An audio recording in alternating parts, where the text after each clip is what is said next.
Good morning student, एक बार फिर स्वागत है आपका चैप्टर फर्स्ट में द टेक्नोलॉजी इनसाइड। और ये हमारे चैप्टर का सेकंड पार्ट है। और इस पार्ट में जैसे कि मैंने बताया था, हम पढ़ेंगे सिस्टम के कंपोनेंट्स के बारे में, जो कि बहुत ही इंपॉर्टेंट है। जैसे कि मैंने बताया था, फर्स्ट पार्ट में मदरबोर्ड क्या होता है, रैम क्या होती है, और सेकंड पार्ट में हम पढ़ने वाले हैं रोम के बारे में, माइक्रो प्रोसेसर मीन सीपीयू के बारे में, सीडी ड्राइव के बारे में, फ्लॉपी डिस्क ड्राइव के बारे में, और भी बहुत से कंपोनेंट्स जो सिस्टम में यूज किए जाते हैं उनके बारे में हम पढ़ेंगे। अब आते हैं रोम पर। रोम का फुल फॉर्म होता है read only memory. Is the memory which can only be read and can not be written. ये मेमोरी वह मेमोरी होती है जिसमें हम केवल रीड कर सकते हैं, राइट नहीं कर सकते हैं। It stores such instructions that are required to start a computer. ROM is non-volatile. Example, it does not lose its content when the computer is switched off. यह उन इंस्ट्रक्शन को स्टोर करके रखती है जो कि कंप्यूटर के स्टार्ट होते समय जरूरी होते हैं। यह एक नॉन वोलेटाइल मेमोरी होती है। मीन्स जब कंप्यूटर स्विच ऑफ हो भी जाता है अचानक से, तब भी इसका डेटा लॉस नहीं होता है। हमारा अगला कंपोनेंट आता है micro processor. The microprocessor or central processing unit CPU is the main and the most important part of the computer. Microprocessor या CPU कंप्यूटर का बहुत ही महत्वपूर्ण और मेन पार्ट होता है। Without a microprocessor a computer can not work. माइक्रोप्रोसेसर के बिना कंप्यूटर वर्क नहीं कर सकता। It is also known as the brain of the computer. इसे कंप्यूटर का ब्रेन भी कहते हैं। It control all other parts of a computer. ये कंप्यूटर के सभी अदर पार्ट को कंट्रोल करता है। Hard disk drive HDD।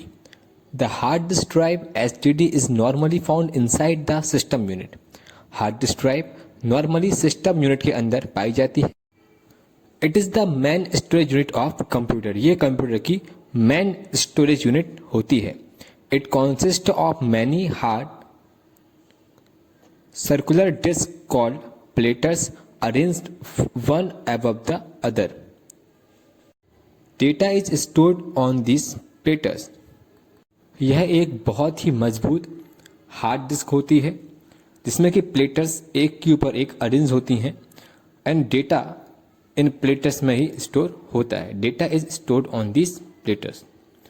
A hard disk drive can store a huge volume of data. एक हार्ड डिस्क ड्राइव जो होता है वो बहुत ज़्यादा मात्रा में डेटा को स्टोर कर सकता है।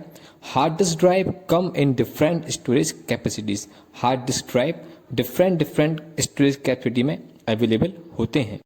For example 250 GB, 500 GB and 1 TB।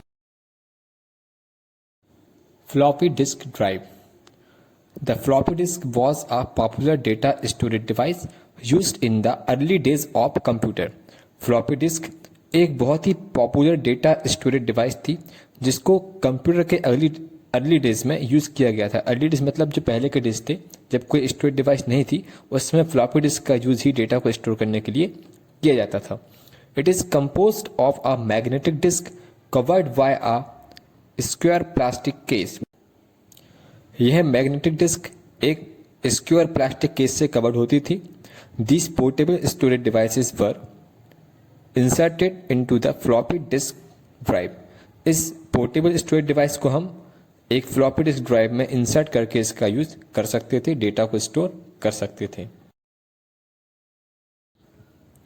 CD DVD drive. Today most computers come equipped with a CD और DVD drive.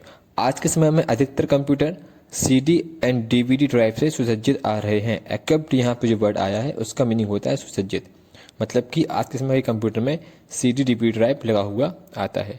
These are usually located on the front of the system unit or on the side of the laptop. ये system unit की front में और laptop की side में located होते हैं जिसका आप आसानी से यूज कर सकते हैं।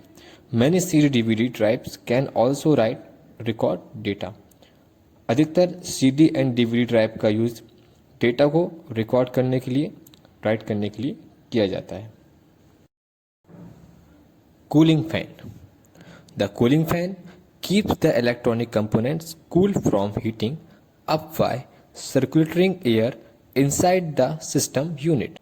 तो जैसा कि इसका नाम है कूलिंग फैन, ये सभी इलेक्ट्रॉनिक कंपोनेंट जो कि सिस्टम यूनिट के अंदर होते हैं उनको कूल रखता है, ठंडा रखता है, क्योंकि जब सिस्टम यूनिट वर्क करती है तो हीट जनरेट होती है और एयर बनती है। तो उसके अंदर जो गर्म एयर होती है, जो हीट जनरेट होती है, उसको ये सर्कुलेट करता है, उसको बाहर करता है और सिस्टम यूनिट के सभी कंपोनेंट्स को ठंडा रखता है ताकि ये अच्छे से वर्क कर सकें। अब आता है सिस्टम यूनिट का लास्ट कंपोनेंट जिसका नाम है power supply unit. Power supply unit PSU is used to supply the power to the component in a computer. जैसा कि इसका नाम है पावर सप्लाई यूनिट, वैसे ही इसका काम है। ये कंप्यूटर के सभी कंपोनेंट को पावर सप्लाई करता है, इसे PSU भी कहते हैं।